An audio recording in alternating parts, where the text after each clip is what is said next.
विश्वानि देव सवितर्दुरितानि परासुव यद्भद्रं तन्न आसुव।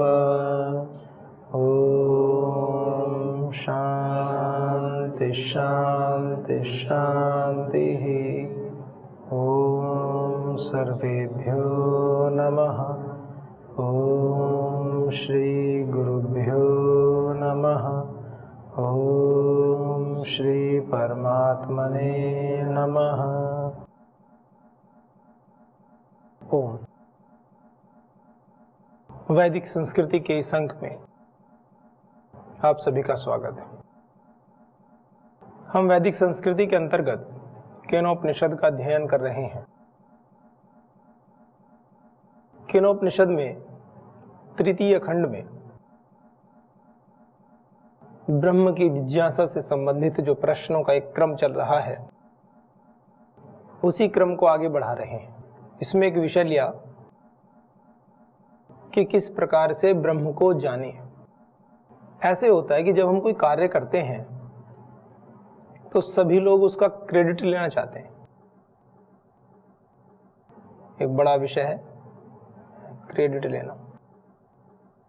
कहते हैं कि निष्काम भाव से कर्म करो, ऐसे कर्म करो कि सब ईश्वर को अर्पण कर दो, करते समय भावना रखो।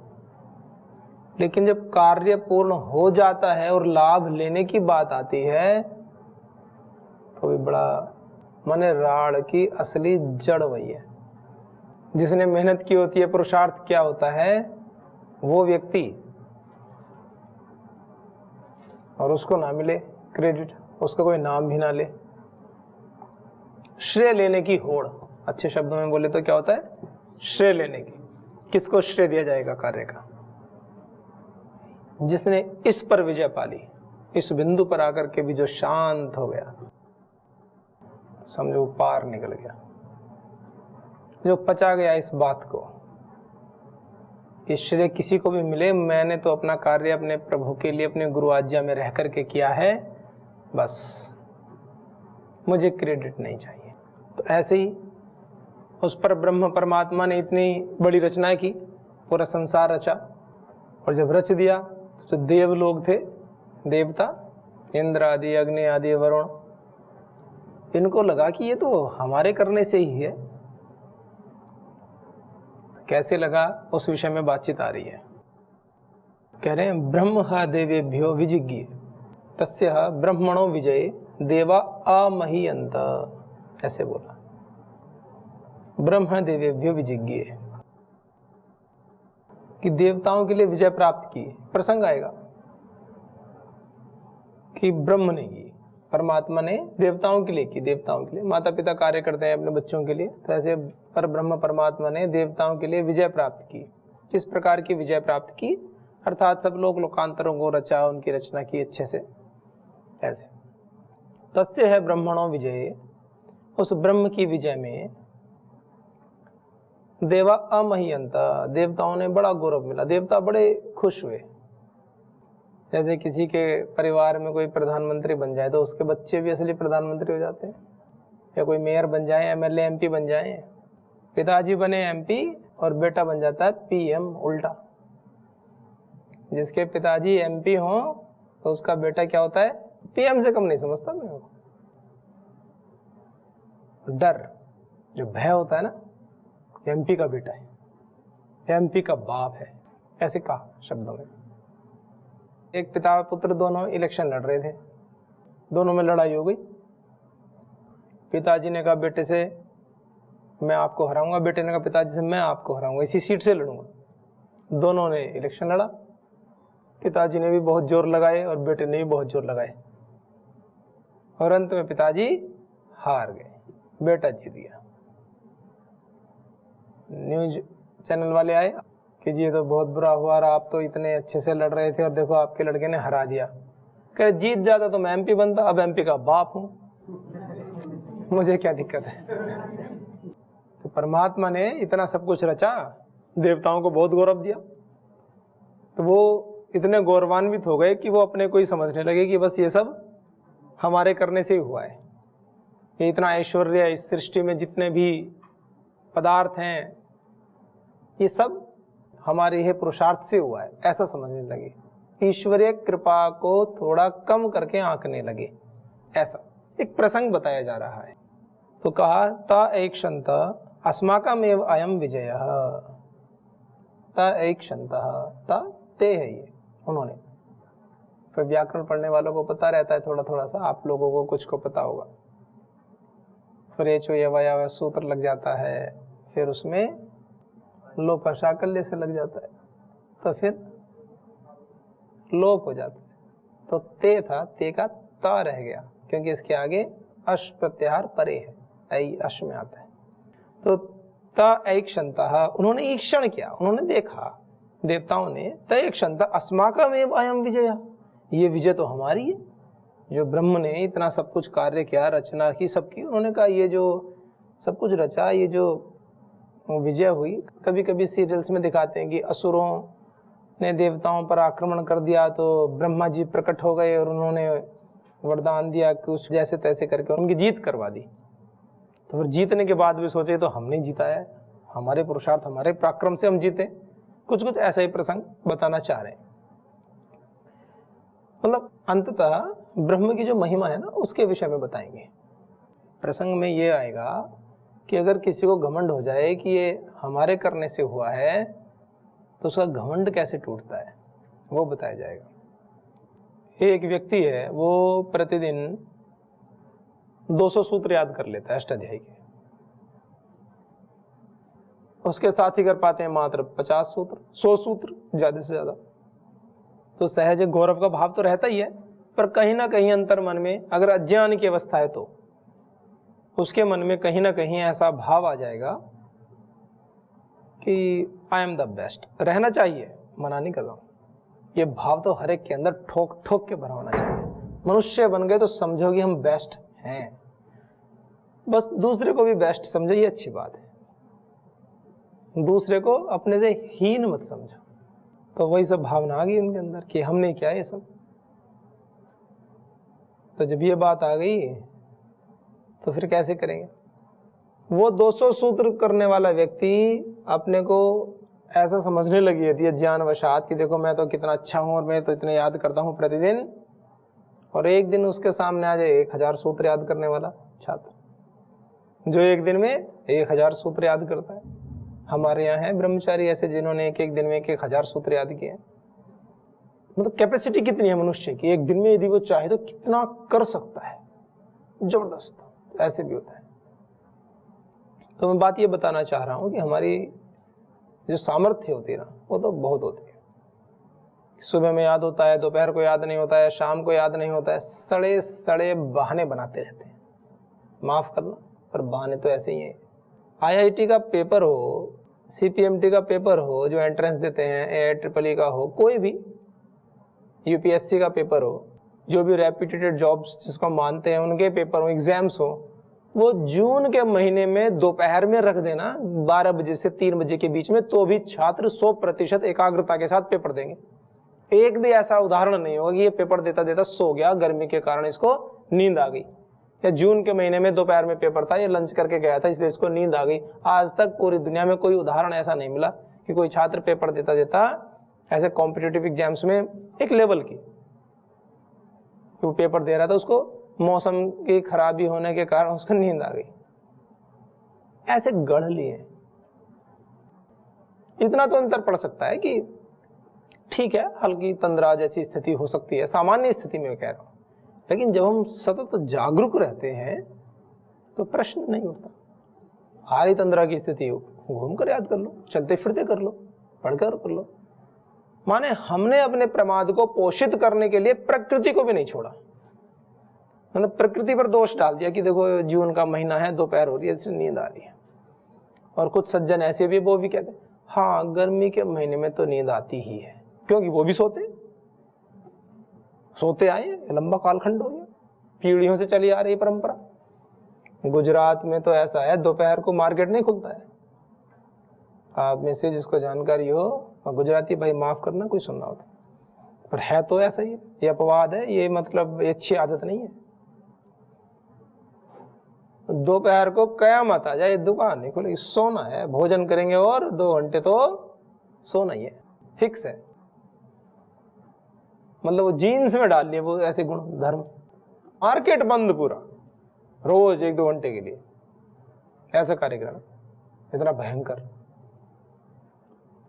तो हम क्या करते हैं, हमने ऐसा अपने आप बना लिया कि वेदों में, कई शास्त्रों में नहीं लिखा है। आप कहेंगे कि वेदों में दोपहर को जागने के लिए भी तो नहीं लिखा, वेदों में लिखा देवामा स्वापसी, वेदों में लिखा है दिन में मत सो, जब तक दिन होता मत सो। फिर संदेश तो हमें दिए जा रहे हैं ना, सूक्ष्म रूप में तो बातें बताई जाती हैं। फिर बात तो छोटी सी है, दिन में नहीं सोना, लेकिन पूरी दुनिया बदल जाती है जब संकल्प को लेते हैं। तो 10-15 मिनट विश्राम कर सकते हो, शरीर में थकान आ गई है किसी कारण से, पढ़ते हुए थोड़ा रेस्ट करना चाहते हैं, उसके लिए मैं निषेध नहीं कर रहा, या उसके लिए कोई शास्त्र निषेध नहीं कर रहा है कि 1-2 मिनट या 10 मिनट के लिए कोई शवासन करके थोड़ा सा रिलैक्स हो जाए, या कोई बहुत अधिक कार्य से थक गया है, भोजन के बाद 10-15 मिनट विश्राम कर लो। लेकिन 2-2 घंटे 3-3 घंटे की जो नींद लेकर पूरा पड़े रहते हैं, वो कार्यक्रम नहीं करना। और अभ्यास है भी तो धीरे धीरे उसको सुधारो ना। बड़ा कठोर सा बोल रहा हूँ, तो सोते होंगे उनमें चोट सी लग रही होगी, लगनी चाहिए। जब सोना बंद करेंगे तो वही चोट की जगह मलहम का काम करेगी, दवाई लगेगी, लगेगा कि हाँ हमारे अभ्यास थोड़े गलत थे, ठीक हो गए। आयु भी कम होती है दिन में सोने से, इसलिए कह रहा हूँ। जो अपने परिजनों को प्रेम करते हैं वो उनको प्रेम से समझाएं कि दिन में ना सोएं। दिन में सोने से हमारी आयु कम हो जाती है। कोई 100 वर्ष जिएंगे तो हो सकता है वो 90-80 साल जिए। कोई 90 वर्ष की अवस्था में शरीर पूरा होता है, अगर वो दिन में नहीं सोते तो संभावनाएं हैं कि वो 100 वर्ष भी पार कर सकते हैं। तो इसलिए हमें अपने अभ्यास अच्छे बनाने चाहिए। 15 मिनट कर सकते हो। बहुत ज़्यादा शरीर की अवस्था हो गई है, बहुत ज़्यादा लचर पचर हो गया, शरीर जीर्ण शीर्ण हो गया है, रोग से ग्रस्त हो गया है। शरीर और रोग से ग्रस्त, ये भी अपने आप में एक बड़ा विपरीत सा है। मतलब ब्रह्मचारियों के लिए तो इतना होना चाहिए कि ब्रह्मचारी और बीमारी पर्यायवाची शब्द की तरह नहीं, विलोम शब्द की तरह ट्रीट होने चाहिए।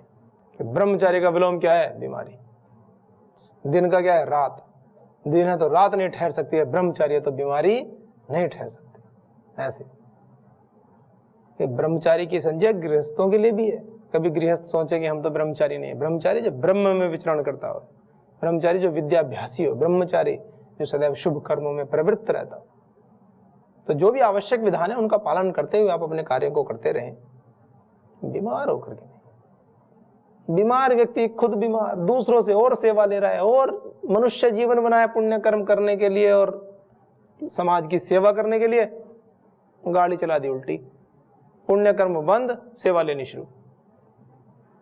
कहेंगे परमात्मा की प्राप्ति करेंगे। परमात्मा की प्राप्ति तो भाई स्वस्थ शरीर में रह के तो करो प्रयास, तब तो हो जाए। हाँ, कोई उच्च कोटि का साधक किसी कारणवश कोई बीमारी हो जाए, फिर वो ठीक भी हो जाती है, एक अलग स्थिति है। लेकिन साधना काल में बीमार होना, ये तो साधक की अजागरूकता है। और फिर वो कहने लगे कि ये सब हमारी विजय है। ऐसे कैसे विजय हो जाएगी ना? ईश्वर कृपा तो हो सकती है, साधक की विजय कैसे हो जाएगी? साधक जो सधा हुआ हो, जो सधा हुआ हो अपने अभ्यासों से, जिसके मन में उठने वाले विचारों की सुगंध से सामने बैठा वाला व्यक्ति भी प्रकाशित हो जाए। किसी के मन में उठने वाले विकार भी अगर कोई है ना, तो किसी साधक के पास से निकले तो ऐसी उसके विचारों की सुगंध फैल जाए कि अंदर के विकार उसी समय जल कर नष्ट हो जाए। संकल्प की अग्नि ऐसी प्रज्वलित हो। ऐसे नहीं कि एक व्यक्ति तो नहा के आया और उसने किसी का चेहरा देख लिया, वो नहा के आया और उसको नींद आने लगी। ऐसा चेहरे पे कुछ लगता है 12 बजाते हैं, पता नहीं ऐसा क्यों बोलते हैं 12 बजाना। सोते होंगे ना 12 बजे, ऐसा होता है ना, दोपहर में जैसे सोते हैं रात्रि को, ऐसे बोलते होंगे कहावत की 12 बज रहे हैं। ऐसे बोलते हैं ना कि चेहरे पर 12 बज गए इसके, माने जिसका चेहरा सोने सोने सा लगा होता है उसको बोलते हैं ऐसे। लोग बोलते हैं, पता नहीं मुझे तो रीजन क्या है इसका। तो मतलब हमारा चेहरा ऐसा होना चाहिए कि मृत व्यक्ति भी देखे तो उठ के खड़ा हो जाए कि क्या देख लिया हमने। इतना देदीप्यमान होना चाहिए, ऐसे विचार होने चाहिए। उत्तुंग शिखर की भांति ब्रह्मचारी का शीश होना चाहिए। ऐसी अवस्था, ऐसी दशा होनी चाहिए। इस जीवन में मनुष्य जन्म को पाया, ब्रह्मचारी बन गए, ब्रह्म के पथ पर चल गए। और क्या चाहिए सौभाग्य, और क्या होता है? इससे बड़ा कोई सौभाग्य नहीं होता। जिसको ये बात समझ में नहीं आ रही है तो वो चिंतन करना प्रारंभ कर दे। बचपन से लेकर आज तक के, अभी तक के अपने कार्यों का अवलोकन करे और देखे कि किस जीवन में हमें आनंद की अधिक प्राप्ति होगी। आप कहेंगे जो इस जीवन को जी रहे हैं वो तो इस विषय में सोच सकते हैं, जो जी ही नहीं रहे हैं वो कैसे सोचेंगे? तो आप अपने घर पे सोचो। बनो एक दिन के लिए सन्यासी, बनो एक दिन के लिए साधक। किसने कहा है कि पूरा जीवन देने के लिए? जब देना तब दे देना। गृहस्थी में पड़ गए, परिवार है, जिम्मेवारियां हैं, कर्तव्य कर्म है, निभा लो। वहां रह के प्रैक्टिस तो कर लो। अनुकूलताएं कर सकते हो। कहीं कहीं तो ऐसे देश हैं, ऐसी स्थितियां वहां चाहकर कर भी नहीं पाओगे। किसी ने कर दी तो कार्यक्रम दूसरा कर देंगे। तो कम से कम भारत में इस अवसर का लाभ ले लो। अपने अपने घर में एक एक दिन के ही सन्यासी बन के जी लो, तटस्थ भाव से, एकदम शांत भाव से, स्वयं को स्वयं से अलग करके जीना। स्वयं को एक विषय बना करके कि अमुक नाम का एक व्यक्ति इस घर में रहता है, ऐसे सारे कार्यों को देखते हुए दृष्टा भाव से, किसी भी कार्य में लिप्त न होना, इस भाव से तो जी करके देखो। कर्तव्य कर्म छोड़ने के लिए नहीं कह रहा हूं, छोड़ना बड़ा आसान है। परेशानियां ही छोड़ दिया। हम यहां भी देखते हैं, ये हर जगह होता है।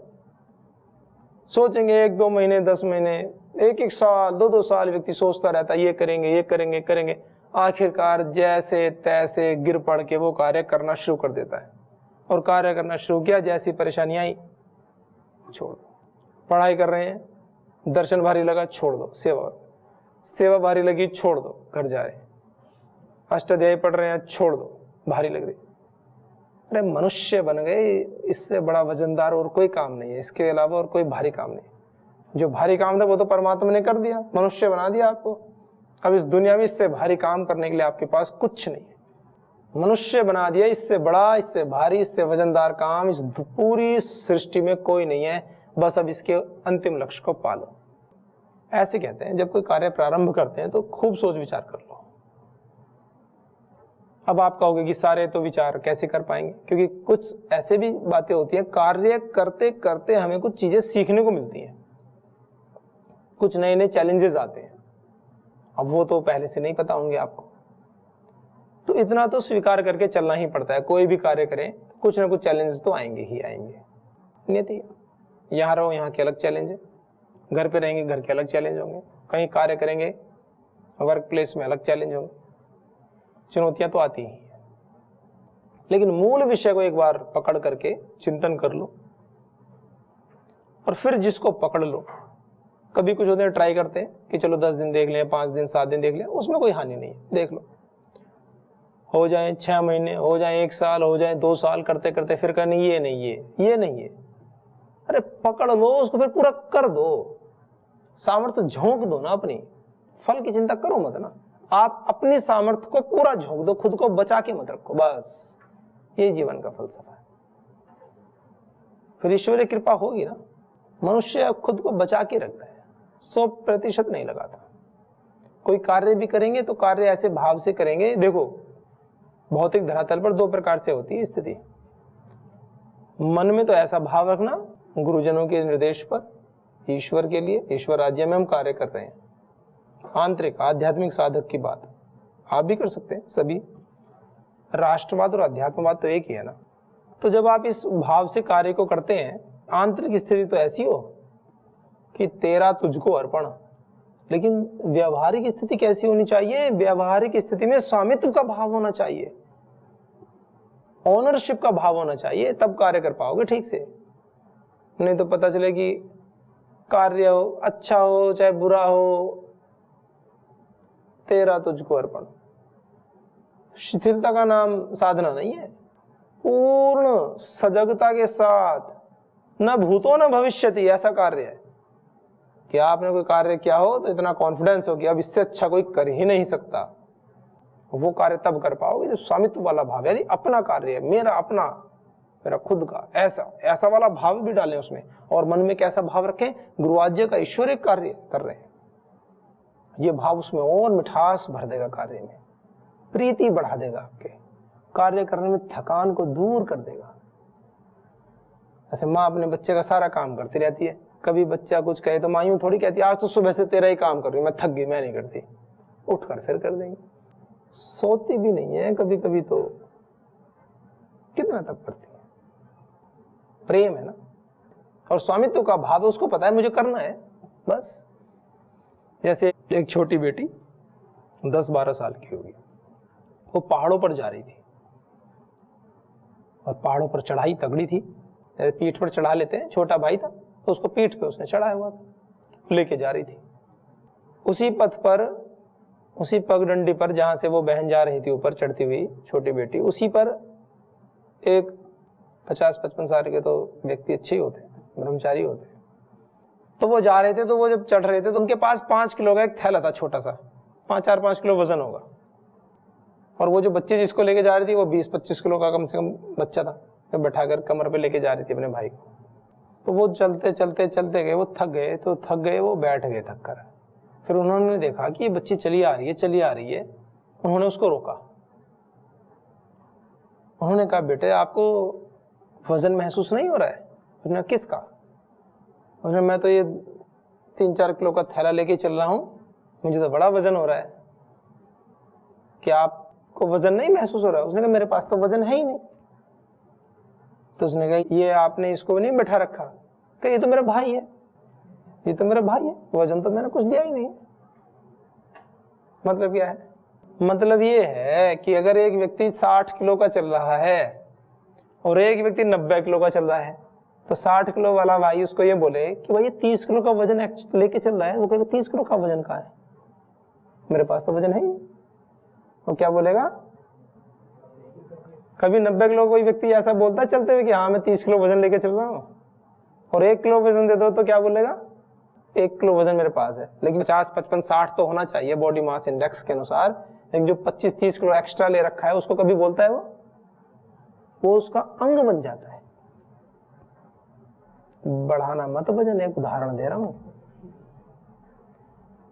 तो ऐसे बेटी ने उस भाई को अपना अंग बना रखा था, वो वजन में गिरी नहीं रही, वो तो थकान ही नहीं हो रही उसको पता है मेरा भाई मुझे लेके चलना है, बस दूसरे पक्ष को सोच ही नहीं रही ना कि मुझे थकना भी है, कि मुझे इसको छोड़ करके भी जाना है।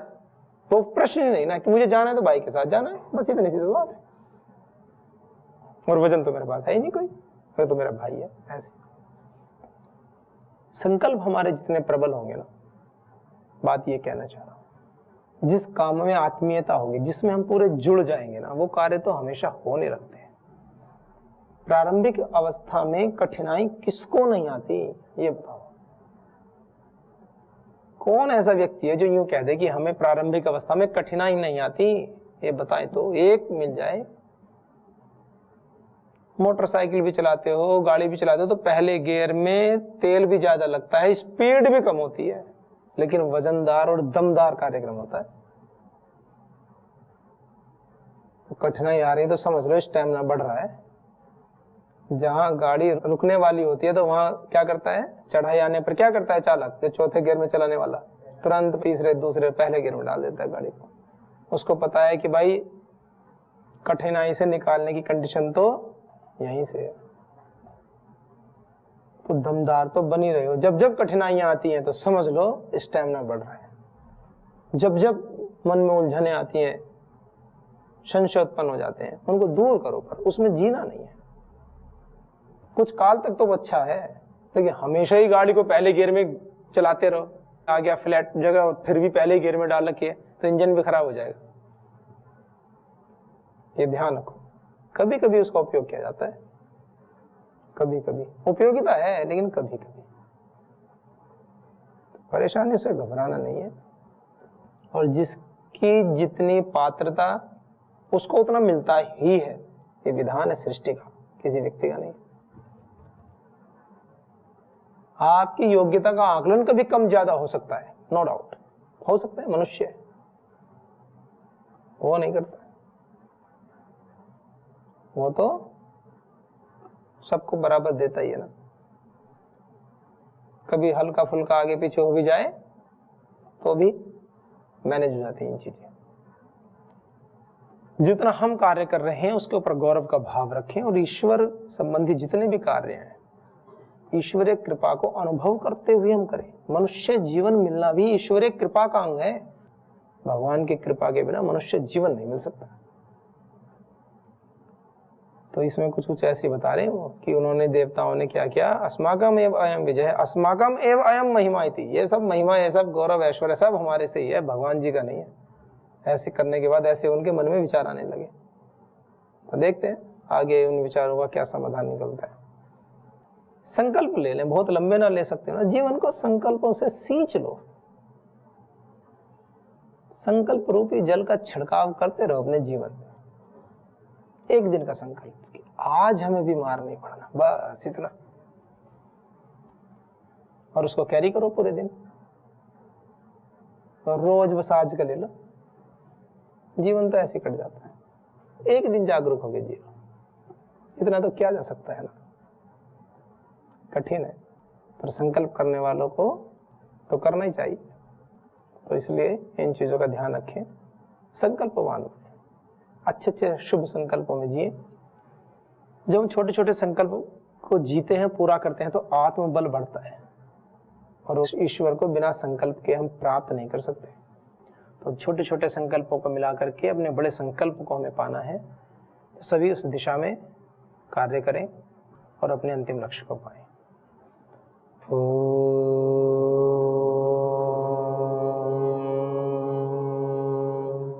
शांति शांति शांति।